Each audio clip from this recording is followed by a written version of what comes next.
There's sometimes this knee-jerk tendency to think that less intermediation must be better. My research so far is suggesting that's not necessarily true.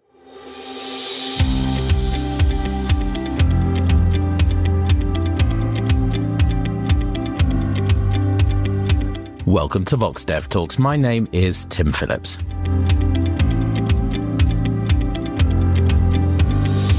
So what happens from the moment goods are manufactured or harvested until they are bought by consumers? Well, as we all know from our own experience, most of the things that we consume reach us having been bought and sold many times by intermediaries who all take a cut or a commission. I mean, most of us don't order a phone from a factory or pick up milk direct from a farmer.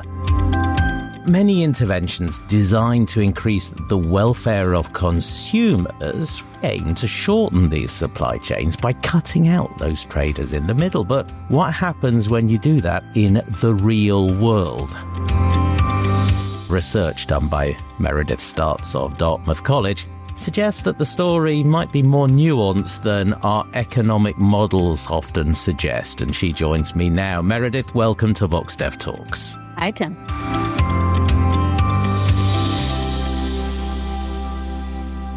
Meredith, in low middle-income countries, how prevalent are these intermediaries that I was describing, the wholesalers, the importers, the traders? They're quite prevalent, and that's true both in the sense of there being a very salient part of everyday life if you just look around, and it's also true in the sense of their macroeconomic importance. So, for instance, in Nigeria, where I do a lot of work, the wholesale and retail trading sector is actually the second largest contributor to GDP after agriculture. Wow.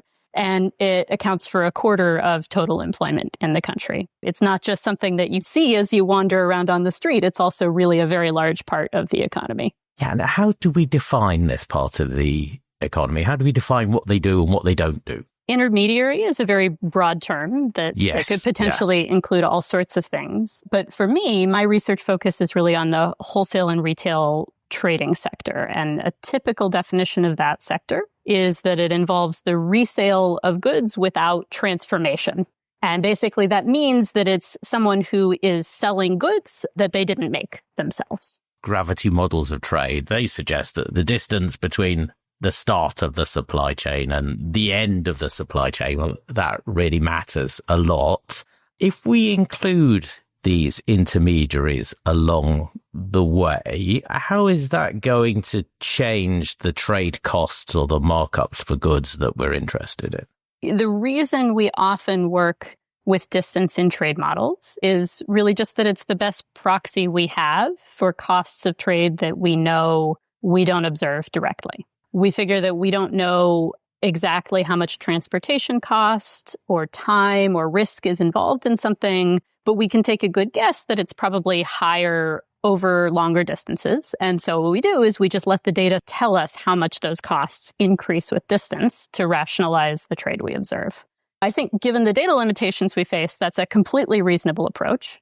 But a lot of my research is about complicating that, right? It's about the fact that goods don't actually always go from point A to point B directly, either physically or in the sense of there being a single transaction from a manufacturer to a final consumer. As you mentioned, that's consistent with most of our life experience, but that's not how things typically work. And so if things are taking circuitous routes on their way to consumers and being bought and resold multiple times along the way, that matters because costs and potentially markups are being added at each step on that route. Understanding the process of getting goods from the starting point to the end point is going to matter both for the total cost faced by consumers at the end of the chain and also for their broad experience as consumers and the access that they have to different types of goods.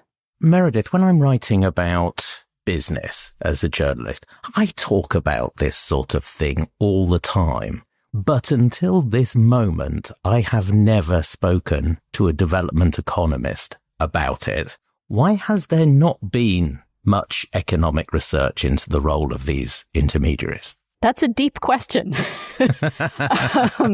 Some of it is probably just chance. So, for instance, we didn't know that much about the nitty-gritty of agriculture in developing countries until some particular economists and organizations got interested in the details and started collecting this fantastic microdata, 40 or 50 years ago. And it's not like we didn't know that agriculture mattered before that, right? So some of it is just when somebody starts thinking about it.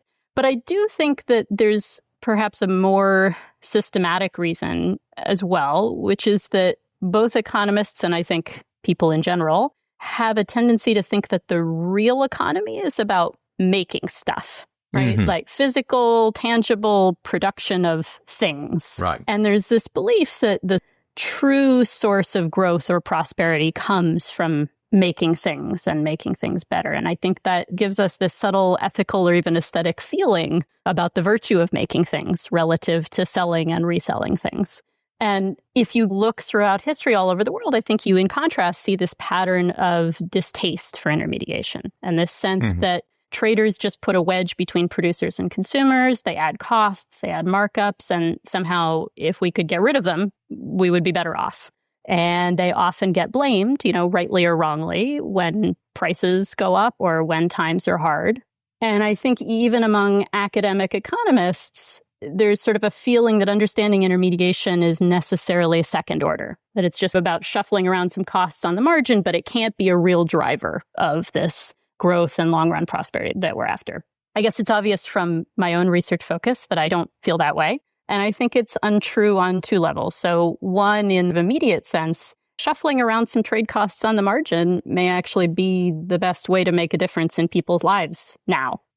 It matters whether people can access mobile phones and how much they have to pay for them. The way intermediation works may actually be a super policy relevant way of impacting that, even in this immediate sense. But also on a bigger level, I think understanding commerce is actually more key to long-run growth than we sometimes give it credit for. Having smoothly functioning markets that carry price signals, as economists like to talk about, effectively from producers to consumers actually drives the allocation of resources to the right places in the long run. And that feeds into this big historical process of getting richer and more productive at making stuff. So you asked a deep question and I gave you the long answer, but I think that this is a long-run bias that economists have, and I think it would be good if that changed.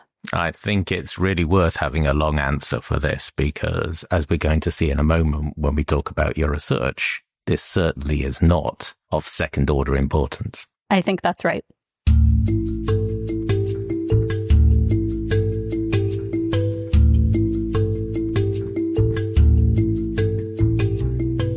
You studied intermediation chains in Nigeria. As you said, you've done a lot of your work in Nigeria. What sort of goods are you studying?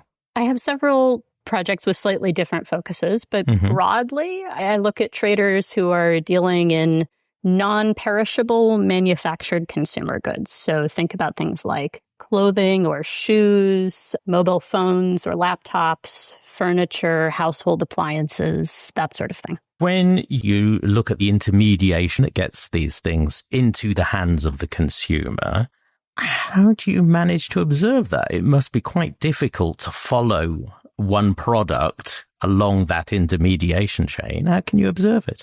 Yeah, this is an ongoing effort as we speak. But the first step was to talk to traders in Lagos, which is the commercial capital of Nigeria, and it's the place where a lot of imported goods first enter the country. We interviewed those traders in Lagos and asked them both about their upstream transactions, which is, how they source their goods from their suppliers, and also about their downstream transactions, which is where and how they sell to their customers. I see. So you are observing what happens on one step either side of those traders. That was the first step. I now have ongoing work. Data collection is happening at this very moment as we're speaking, that is then tracing those downstream steps further into the country and at every step asking people about both their upstream and their downstream transactions. And so I hope in the future that will give us an even more complete picture of every step on the chain. But the strategy and the first step was really just to start at one point on the chain and say, what can we learn about what's going on one step upstream and what's happening one step downstream? And it turns out you can actually learn a lot, even from that first starting point that we didn't know before. What can you learn from that then? What did you discover? What we saw is that the majority of the traders we talked to in Lagos, who I want to note are themselves intermediaries, they're reselling goods they didn't make, they were also buying from intermediaries and they were selling to other intermediaries. So, for instance, they might import laptops, but they weren't buying them from the manufacturer in China, right? They were buying them from a wholesaler in Dubai. And then they might sell some of those laptops, maybe some to final consumers in Lagos, but the majority were getting sold to other traders in other parts of Nigeria who would then resell them all over the country. And so just from those two simple questions, who are you buying from and who are you selling to, we know that there are at least 3 intermediaries involved in getting goods to consumers. The trader we talk to, the wholesaler they buy from, and the trader they sell to.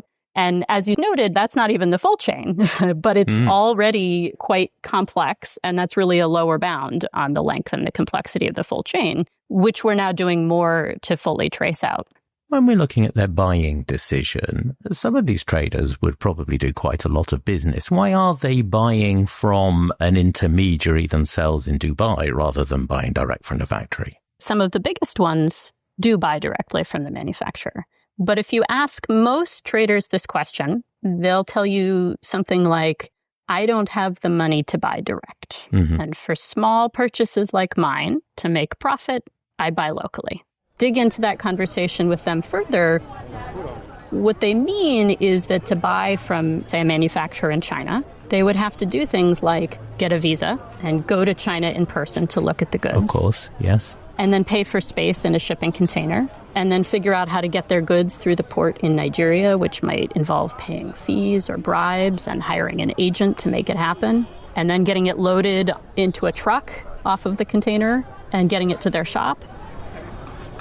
And if they're only buying 20, 30 phones at a time, there's just no way that makes sense on that scale, right? As they say, they can't earn profits that way. Putting that into sort of economisty modeling, the way I've interpreted this story that traders are telling is that they face variable costs that vary with the quantity they're buying, like the price that they pay for each phone to their supplier. But they also face fixed costs that don't perfectly scale with the quantity you're buying, right? Like a plane ticket to go to China or the fee you pay to a port agent. And if you're a small trader, you earn more profits, even if you have to pay a higher price per phone to a local wholesaler who deals with all of that traveling and checking and fees and port and all that for you, and avoid those big fixed costs, right? You just don't sell enough units to spread those fixed costs across. And so some pretty simple profit maximization modeling really agrees with the story that these savvy traders are telling us. In recent years, it has got easier to source quite a few products direct. You have marketplaces like Alibaba, which has literally tens of thousands of things coming direct from the factory. In this context, how effective are they at disintermediation? What problems does this solve and what does it not solve? I think that's a fascinating puzzle, actually. So empirically, these formal business-to-business e-commerce platforms have had pretty limited traction so far in many developing countries, not all of them, but many, especially in sub-Saharan Africa.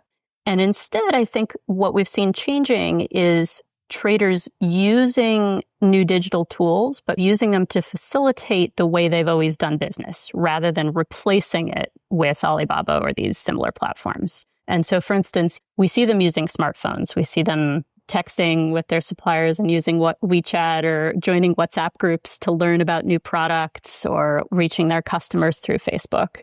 The question there is, to what extent are these big formal platforms solving the problems that traders earn their living dealing with? Are they somehow arranging to transport goods to somewhere in central Nigeria more effectively than these traders already can? Or are they giving people more information about the products available in China? Or are they solving some problem of trust between you and your suppliers so that you feel comfortable ordering from a new supplier on the platform without traveling to their location to confirm that your goods are correct before you pay them? By revealed preference, I think we must be seeing that these platforms are not fully solving those problems for traders yet. I think there's a lot that's interesting in learning about why they're not. My sense is that we are maybe starting to get more innovation in how these platforms and digital tools are helping with those issues and reducing the real costs that traders face. But they're not a silver bullet.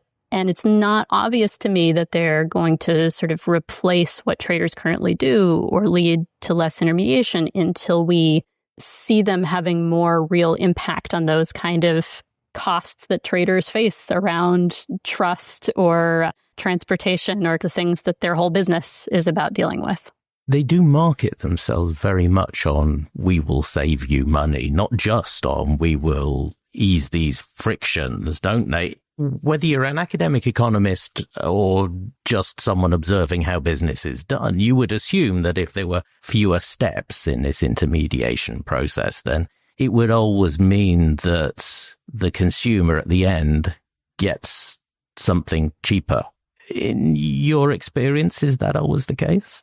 Not necessarily. And I agree with you that I think that's the initial intuition. I sort of have two separate answers for you to this question. One is around the costs.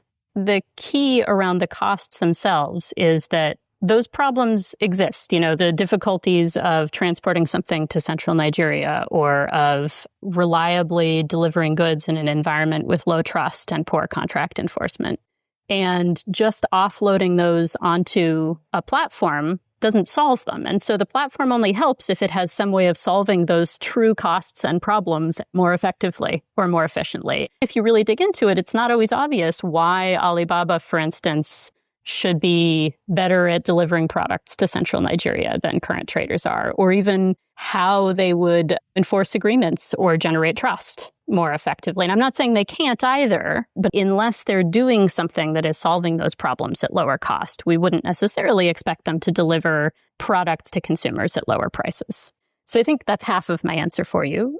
Let me talk about the other half, which I think is that sometimes our intuition about why fewer intermediation steps should lower costs has to do with markups and market power. That if you think everyone along the chain needs to take their cut to make a profit, then more of them must mean that more markups are being added and costs are higher. But there are really two margins here. One is how many intermediaries there are charging markups along the whole chain. And the other is the size of the markup charged by each of them. And I have some work showing that those can move in opposite directions when chains get shorter. Suppose you have a distribution chain with a lot of vertical links, but also a lot of small retailers at the end of the chain who are competing with each other. There are multiple steps where markups get added, but because there's a lot of competition within each link, the size of those markups is smaller.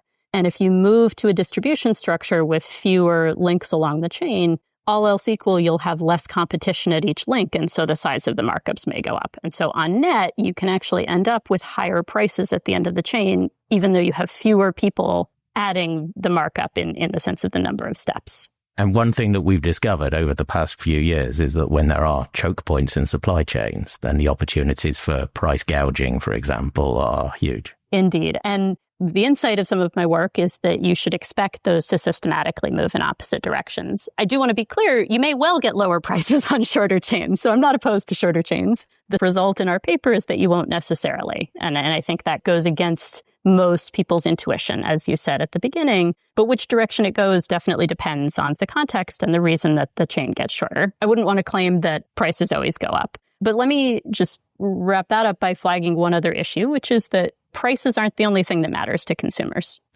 People generally prefer lower prices. That seems fair to say. But they also like having easy access to stores and to having a wide variety of products that are readily and reliably available to them. And so the same work that I'm referencing also suggests that longer chains with more intermediaries can potentially improve consumer welfare on those dimensions. Even if prices do fall when chains get shorter, you may lose access and variety. And I think policymakers should be concerned with that as well when you're thinking about, are shorter chains actually better on the whole?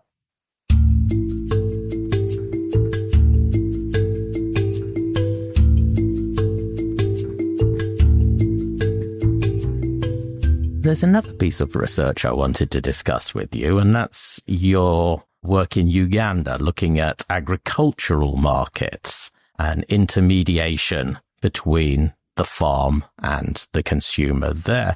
So the farmer has a problem here in getting their best price for what their output is. What is that problem in Uganda? We're looking at agricultural markets, particularly for maize, which is a staple crop that's very important for both farmers and consumers in Uganda. Most farmers produce a small quantity of maize, and they keep some of it for their household, but they also sell some of it to the market. And when they do that, they typically make one sale per harvest season, and it's usually either to a trader who comes around to their farm gate or at a very nearby marketplace. So they're doing very little active marketing. It's really kind of one very local sale per season. And I guess they get offered one price for that. You're looking at the impact of a trading platform called Kudu. What is Kudu? How does it work? Kudu is a digital clearinghouse, and its goal is to match buyers and sellers who might find it mutually beneficial to transact with one another. So, for instance, if you have maize to sell, you can call or text into the platform and tell it where you're located and how much maize you have to sell and what price you're looking to get for it. On the other side, anyone who wants to buy maize can do the same thing. The platform takes in all these offers and it matches up people who it thinks may want to do business with each other. And after matching people, it gives them each other's contact information so that they can arrange to talk and meet up if they want to go ahead with the transaction. And it's really that simple. It just is making the connection and giving people each other's contact information in case they would like to do business. I guess it's simple, but on the other hand, it sounds like it could be very effective because no farmer is going to lose out from that. They're not going to be taking a lower price, so they either do as well as they've done before or better if it's working as intended. Absolutely. I do think one thing that we found very surprising in this study is that the platform designers definitely intended it to be used by these smallholder farmers, as you're saying. And I think it expected it to benefit those farmers by letting them sell more directly in more distant markets rather than to these traders at the farm gate. But in fact, that is not what we see happening. I could tell by the tone of your voice. Yeah, yes. Leading up to the punchline here. Instead, what we see is that really only the very largest farmers ended up using the platform. Almost all activity was actually by traders and not by farmers.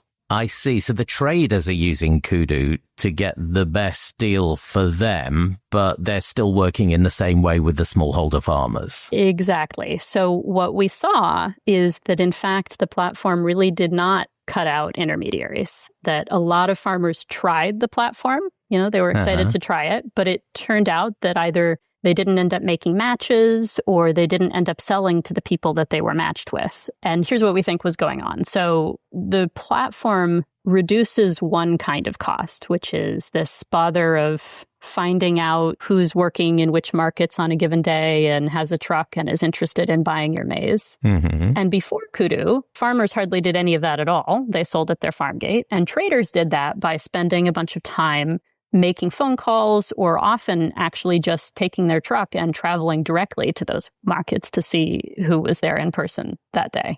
And that's time consuming and costly. And it only makes sense to do if you have quite a bit of maize that you're looking to sell and you're expecting to make a fair amount of money.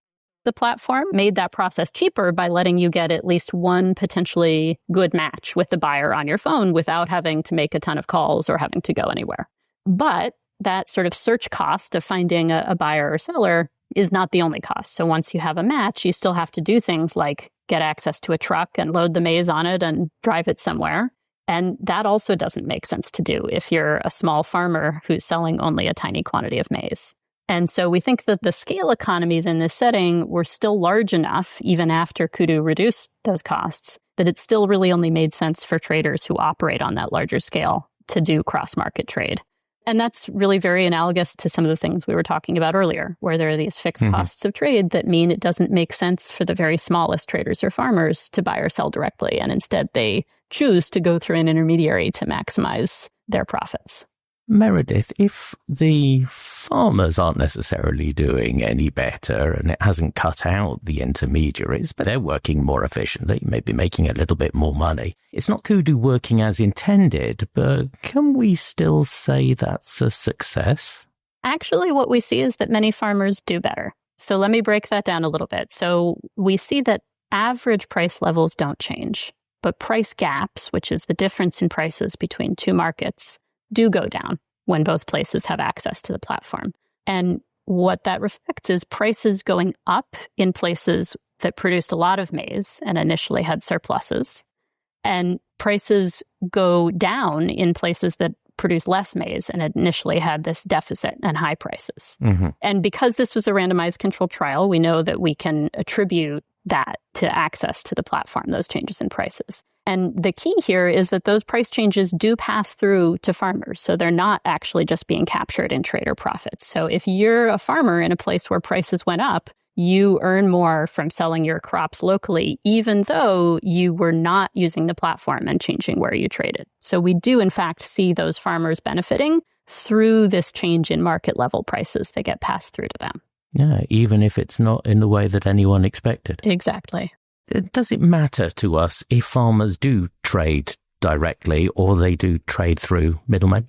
I think that we shouldn't care about that. So I think some policymakers maybe get hung up on cutting out intermediaries per se, maybe for some of the reasons we were discussing earlier about perceiving traders as adding markups and no value. But if you ask people to really consider it, I think most wouldn't argue that it's inherently valuable for farmers to sell directly in distant markets, right? What we really care about is that only insofar as it lets them get better prices and earn more and live better. And so I think we should be more focused on those outcomes for farmers and consumers and only interested in how that happens insofar as it lets us design better platforms or better policies.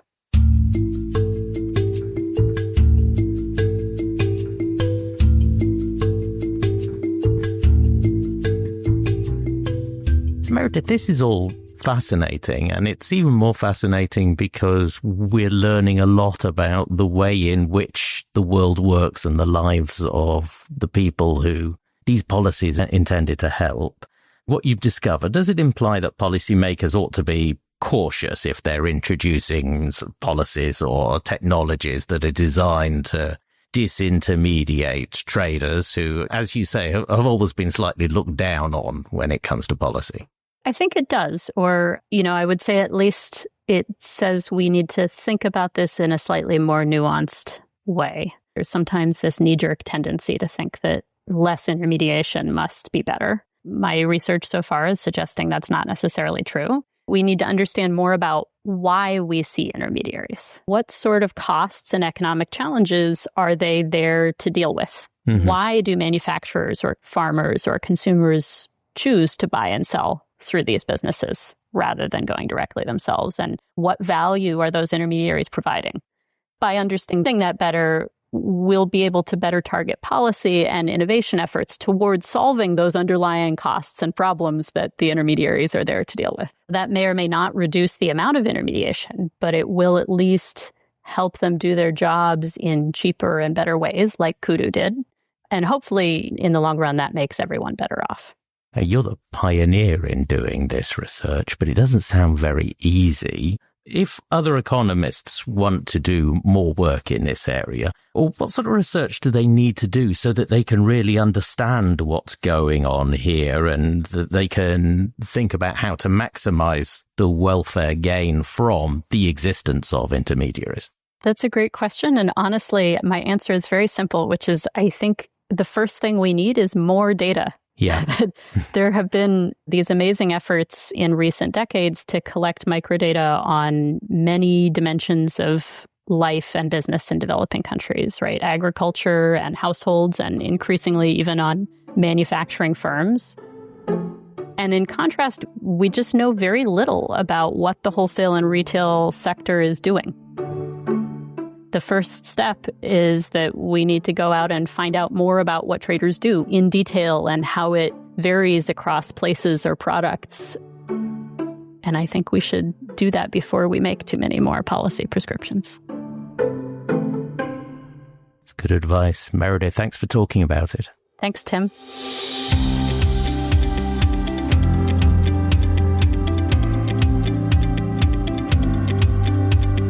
So if you want to read more about this, then let me list the papers for you. There's Cutting Out the Middleman, The Structure of Chains of Intermediation. That's joint work with Matthew Grant from 2022. the value of face-to-face search and contracting problems in Nigerian trade from 2016, and search costs, intermediation and trade, experimental evidence from Ugandan agricultural markets, with Lauren Falcao-Bergquist, Craig McIntosh, and Meredith, of course, from 2024. If you want to read about it on VoxDev, then also articles cutting out the middleman, the structural chains of intermediation from 2022, the value of face-to-face search and contracting problems in Nigerian trade from 2017. This has been a VoxDev Talk. The best way to make sure you don't miss an episode, you know what I'm going to say now, is to subscribe or follow us wherever you get your podcasts. And then whenever you pick up your phone, the new episode of VoxDev Talks will be there. If you want to do it another way, our past episodes, as always, are at voxdev.org, where there are articles, as I have just mentioned, about the topics we feature. And if you like what you hear, please tell someone else about us and leave us a review, but only if you give us 5 stars.